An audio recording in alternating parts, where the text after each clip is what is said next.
2024 లేదా 25లో డిగ్రీ లేదా బీటెక్ చదివారా? సాఫ్ట్‌వేర్ జాబ్ కోసం ఎదురు చూస్తున్నారా? అయితే కోడ్ జ్ఞాన్ 100 డేస్ కోర్సులో చేరండి, జాబ్ సాధించండి. అంటే మీరు జాయిన్ అయిన ఎన్ని డేస్కి మీకు జాబ్ వచ్చింది? Nearly 2 months.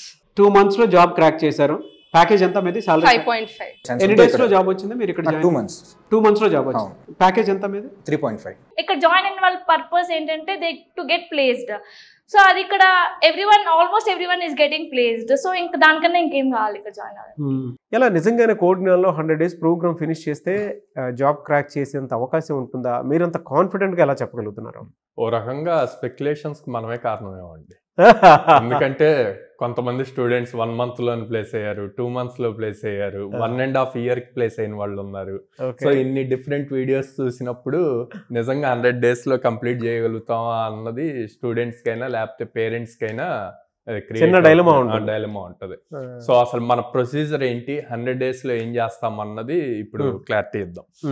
ఏ స్టూడెంట్ అయినా అవనండి, నాన్ ఐటీ అవనండి, ఐటీ అవనండి, అందరినీ ఒకేలాగా ట్రీట్ చేస్తాం.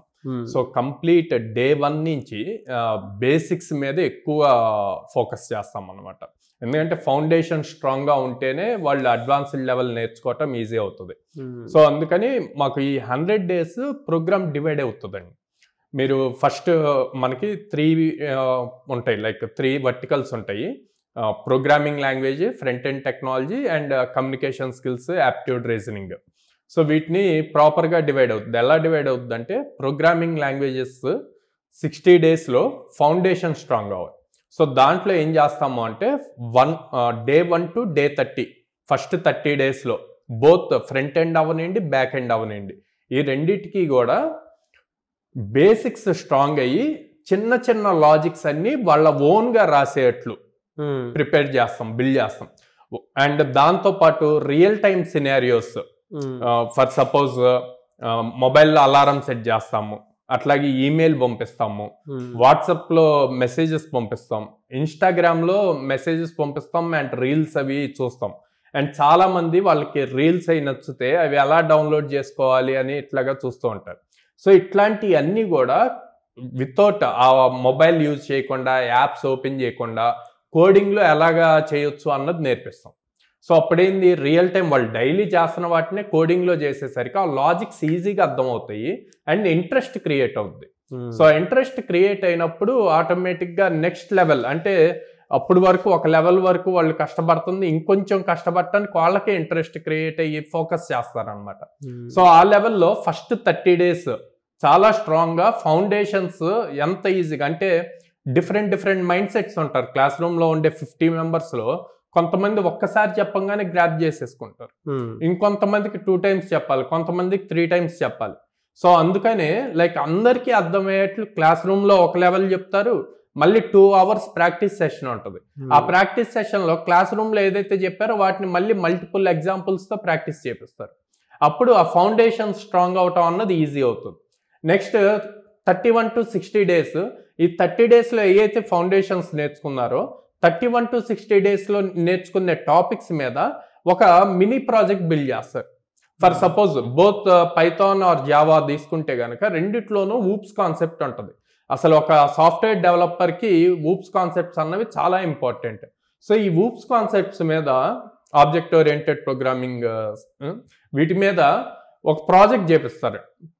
సో ఎప్పుడైతే ఈ ఊప్స్ కాన్సెప్ట్స్ మీద ప్రాజెక్ట్ ఇండిపెండెంట్గా మొత్తం ఎండ్ టు ఎండ్ చేయగలుగుతాడో ఒక స్టూడెంట్, వాడు ఇంటర్వ్యూని ఈజీగా క్రాక్ చేయగలుగుతాడు. ఈవెన్ కంపెనీస్ కూడా ఇంటర్వ్యూస్లో ఆ ఊప్స్ కాన్సెప్ట్ మీదే ఎక్కువ ఫోకస్ చేస్తాయి.